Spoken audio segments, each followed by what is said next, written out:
수강생 여러분, 안녕하세요. 지난 시간은 롯데를 만든 신격호 회장에 대하여 살펴보았습니다. 이번 시간은 신격호의 기업가 정신에 대하여 살펴보도록 하겠습니다. 신격호 회장은 다른 창업자들과 매우 비슷한 성격의 기업가 정신을 가지고 있기도 하지만 그만의 차별화되는 기업가 정신이 있습니다. 바로 신격호 회장의 정체성입니다. 그는 한국에서 태어나서 10대까지는 한국에서 자랐지만 이후에는 계속 일본에 가서 지냈습니다. 그래서 한국인도 일본인도 아닌 제1교포라는 신분이 됩니다. 참 애매합니다. 왜 이렇게 되냐 하면 신격호 회장이 일본으로 간 그 시기에는 한국이 일본의 속국이었던, 즉 일본의 지배를 받고 있었기 때문에 국내에서 국내로 이동한 것이기 때문입니다. 따라서 일본에서 비즈니스를 하면서도 일본 기준대로 움직였습니다. 하지만 광복이 되면서 대부분의 일본인들은 한국에서 일본으로 돌아갔고 일본에 살던 한국 사람들도 대부분 다시 한국으로 돌아오면서 신분, 즉 국적을 가졌는데 신격호 회장은 앞서 말씀드렸듯이 1967년까지는 계속 일본에서만 비즈니스를 했습니다. 그러다 보니 일본인이면서 동시에 한국에서 넘어온 한국 사람인데 그런 사람들을 제1교포라고 불렀습니다. 이러한 점에서 신격호 회장은 아주 특별합니다. 신격호 회장은 제1교포이면서 롯데는 일본과 한국, 양국의 사업을 영위하는데 36년 동안의 지배로 인해서 한국과 일본은 서로 민족적인 감정이 좋지 않습니다. 그래서 롯데라는 그룹이 일본인의 것인가 아니면 한국인의 것인가 하는 일이 참 어렵습니다. 만약 일본인의 것이라면 신격호 회장의 일본 이름 시게미스 다케오의 것이냐 아니면 한국인 신격호의 것이냐 하는 논란이 있었습니다. 양쪽에서 모두 부정적인 민족 감정이 있다 보니 양쪽에서 모두 공격하고 환영을 못 받는 경우가 됐습니다. 일본의 경쟁자들은 롯데는 한국 기업이고 조선인이 일본에서 번 돈을 가지고 한국으로 다 빼돌린다고 비난했습니다. 또 반대로 반기업 정서와 반일, 반재벌 정서가 심한 한국에서는 롯데는 일본 사람이 운영하고 있고 재벌에다가 기업들도 사람들이 먹는 것으로 돈을 번다고 비난했습니다. 소위 롯데가 풍선껌으로 시작했다고 하는데 한국에서 껌값이라고 할 때는 아주 적은 돈을 이야기합니다. 그런 이름이 붙여질 정도로 롯데에 대한 시선이 안 좋았습니다. 실제로 신격호 회장은 41년 뒤에 일본에서 건너왔기 때문에 주민등록 번호도 없습니다. 그리고 부인도 일본 사람이고 아들들도 한국말을 잘 못합니다. 심지어 일본 롯데를 담당하고 있는 장남인 신동주, 시게미츠 히로유키 부회장은 일본에서만 자라 아예 한국어를 못하는 수준입니다. 한국 롯데 회장을 맡은 처남인 신동빈, 시게미츠 아키오 회장은 지금은 많이 나아졌지만 처음에 한국 왔을 때도 역시 한국어가 매우 서툴렀습니다. 이러한 이유로 인해서 롯데에 대한 이미지는 한국에서도 안 좋고 일본에서도 그 성장에 대한 여러 가지 반발이 있었습니다. 그런데 이런 이미지를 회복한 것은 바로 기업가가 가지는 가장 기본 덕목인 성실함, 그리고 완벽주의라고 부를 수도 있는 꼼꼼함, 그 다음에 그만의 번뜩이는 아이디어, 이 세 가지로 신격호 회장은 이 모든 걸 이겨냈습니다. 한국인도 일본인도 아닌 상황에서 다른 기업가들은 애국심을 기반으로 한 해외 진출이 대부분이었다면 신교코 회장은 반대로 일본에서 사업을 해서 돈을 벌고 성공했지만 자신의 모국인 한국으로 돌아와서 이 돈을 투자해서 한국에게 도움이 되는 일을 하겠다는 것입니다. 나중에 이러한 여러 사례로부터 신교코 회장이 애국자라는 사실을 알 수 있습니다. 몇 가지를 살펴보겠습니다. 애국심에 대해서 먼저 보면 일본 롯데에 비해 한국 롯데가 매출 규모나 계열사 수, 고용 인력 등에서 모든 면에서 월등하게 큰 것을 알 수 있습니다. 즉, 일본은 1967년까지는 사업이 매우 컸지만 1967년 이후에 롯데가 한국으로 진출하고 난 이후부터는 한국 사업에 더 신경을 집중하였다는 것입니다. 그래서 한국 롯데가 무척 커집니다. 롯데 식품의 주력인 식품유통, 관광서비스, 석유화학, 건설제조, 그리고 금융, 이 5개 모든 분야에서 한국 롯데는 아주 뛰어난데 일본에서는 식품에만 집중되어 있습니다. 여전히 1960년대 비즈니스에서 멈춰 있다는 것입니다. 또 이렇게 일본에서 번 돈으로 모국의 산업 발전을 위해서 투자를 많이 했습니다. 외국 투자를 통해서 얻게 된, 즉 한국에서 번 돈은 일본으로 보내지 않고 재투자를 계속해서 한국에서 사업을 영위합니다. 2개의 회사를 유지했지만 이름만 롯데, 일본 롯데, 한국 롯데로 유지한 것입니다. 특히 1979년도와 1980년대 박정희 대통령 시해 사건 이후에 정치적으로 혼란이 있을 때 한국 경제가 아주 안 좋았습니다. 그러다 보니 외국인 투자들이 많이 빠져나갔습니다. 하지만 신교코 회장은 한국에 대한 투자를 계속 유지합니다. 1997년도 일본 자금이 한국을 다 떠나고 결국 한국의 달러 부족으로 인해서 한국 당국은 외환위기를 막기 직전에 IMF에 도움을 요청해서 구제금융을 받게 되는 상황이 오게 됩니다. 그 당시에는 한국 사람들도 모두 나라가 망한다고 생각해서 금 모으기 운동을 했습니다. 왜 금일까요? 한국 돈은 가치가 떨어져서 달러로 바꿀 수 없지만 금의 가치는 그대로 유지가 됐기 때문에 금을 모아서 그걸로 달러를 사자고 생각했기 때문입니다. 1900년대 초반에 한국에서 있었던 국채보상운동처럼 한국의 모든 국민들이 참여했습니다.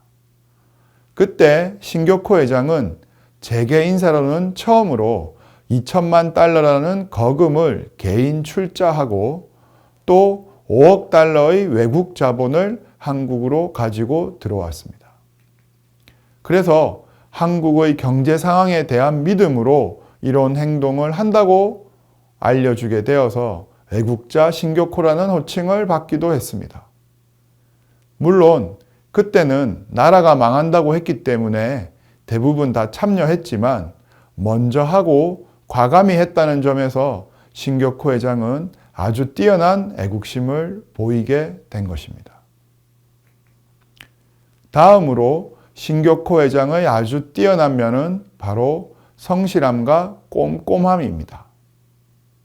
남다른 부지런함으로 청년 신교코는 조선인이라는 불리한 여건을 성실과 신용으로 극복하고 숱한 시련을 겪으면서도 뛰어난 악목, 신용과 성실성을 바탕으로 끊임없이 도전하여 오늘날의 롯데 신화를 창조해냈습니다. 식민지기에 태어난 대부분 경영자와 마찬가지로 신교코 회장은 성실함과 또 신용이라는 것으로 많은 행운을 만나고 성과를 창출합니다. 롯데그룹 홈페이지에 올라와 있는 신교코 회장의 글을 보아도 알 수 있지만 그는 아주 성실하고 신용이 높았고 꼼꼼함을 갖추었습니다. 그는 성실함과 신용뿐만 아니라 실제로 사업을 할 때도 꼼꼼함과 완벽주의를 추구합니다. 1983년 10월에 월간 직장인이라는 잡지 인터뷰 당시 기자가 껌 한 통, 아까 말했던 껌값이라고 불리는 아주 작은 가격을 다 알고 있는 회장에 대해서 놀라자 다음과 같이 답합니다. 큰 일을 하려면 작은 일도 알아야 한다는 것이 나의 지론이다. 껌은 23개 기업에서 생산되는 제품 1만 5천 종 중 하나일 뿐이다. 나는 그 1만 5천 가지 제품의 특성과 생산자, 그리고 소비자, 가격을 알고 있다. 얼마나 꼼꼼합니까? 경영자가 모든 걸 꼼꼼하게 다 본다는 것입니다. 이와 반대로 현대 정주영 회장은 이런 숫자들에는 많이 약하십니다. 왜냐하면 그분은 이런 면은 약했지만 결단력과 임기응변이 있었기 때문입니다. 지난 강의 사례에서 비교했듯이 서산 간척지 물막이 공사하는데 물길이 너무 빠르니 어떻게 했습니까? 남들은 아무도 생각하지 못했던 패선을 가져다가 침몰을 시켜서 물을 막는 방식을 채택했습니다. 그는 이런 점들이 뛰어난 것이고 반대로 신격호 회장은 꼼꼼함이 뛰어납니다. 이러한 꼼꼼함으로 그는 상당히 많은 기회를 얻게 됩니다. 나중에 그 기회들에 관한 이야기들도 말씀드리겠습니다. 나에겐 늘 극복해야 할 일들이 있습니다. 돈 버는 것만이 내가 추구하는 전부가 아니고 극복해야 할 일이 있다는 것에 묘한 쾌감을 느낍니다. 또 무슨 일이든지 하려면 제일로 해내야 합니다. 찬찬히 생각해보고 혼신의 힘을 다해 일에 도전하면 그 결과는 제일일 수밖에 없습니다. 그는 꼼꼼함 이후에 제일로 해야 제일의 결과가 나온다고 믿었습니다. 그래서 신격호 회장은 그 성실함과 꼼꼼함으로 부지런하게 다했습니다. 그래서 고령에도 불구하고 1960년대 후반 한국에 진출한 이후부터 계속 홀수달에는 한국, 짝수달에는 일본에서 지내면서 현해탄을 이야기했습니다. 현해탄은 대한해협을 의미합니다. 그러면서 새로운 일을 추진할 때 재미를 느끼고 신이 난다고 밝혔습니다.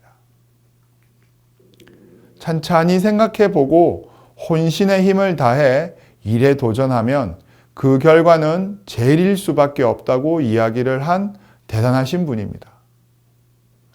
마지막으로 주장한 것은 한국 시장에 외국계가 들어와서 공격하면 한국도 외국 시장을 개척해야 한다는 글로벌 경쟁입니다. 그래서 실제 지금 롯데그룹은 베트남에 진출을 많이 해 있습니다. 그래서 베트남의 제1유통업 역할을 할 정도입니다. 최근에도 아주 큰 한국의 쇼핑몰과 같은 것들을 만들어서 백화점과 마트가 다 같이 뭉쳐 있는 걸 만들어서 베트남 최고의 유명지가 되었습니다. 그는 또한 제1의 품질을 위해서 항상 현장을 중요시했습니다. 사진은 롯데 제과 공장을 방문하여 제조 공정을 살펴보고 있는 신격호 회장의 모습입니다.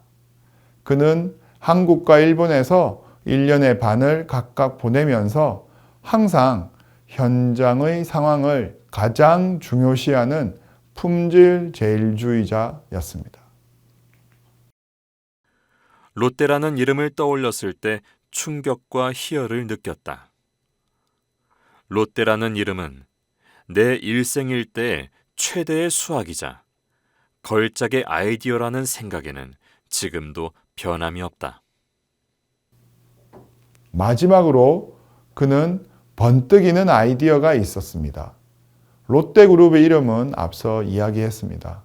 젊은 베르테르의 슬픔이라는 소설에 있는 여자 주인공으로부터 가져와서 항상 매력적이고 사랑받는 기업이라는 의미를 강조했습니다.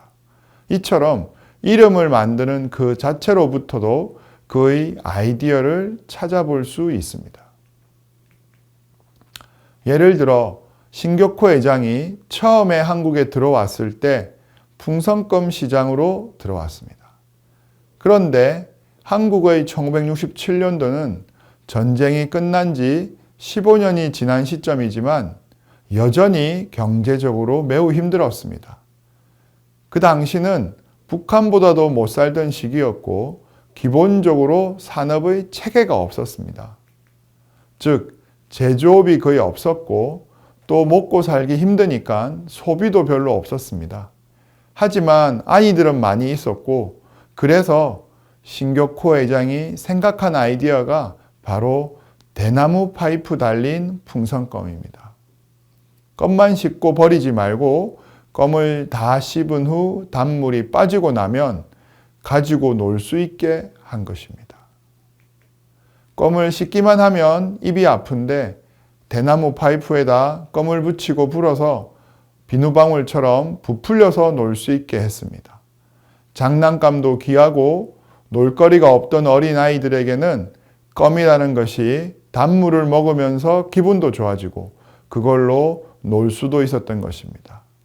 이에 아주 대히트를 치게 됩니다. 이처럼 롯데는 항상 아이디어를 기반으로 하는데 다음 시간에 말씀드릴 사례에서도 신격호 회장의 번뜩이는 아이디어를 찾아볼 수 있습니다. 이번 시간은 신격호 회장의 기업가 정신에 대하여 살펴보았습니다. 다음 시간은 신격호 회장의 기업가 정신 발현 사례에 대하여 살펴보도록 하겠습니다.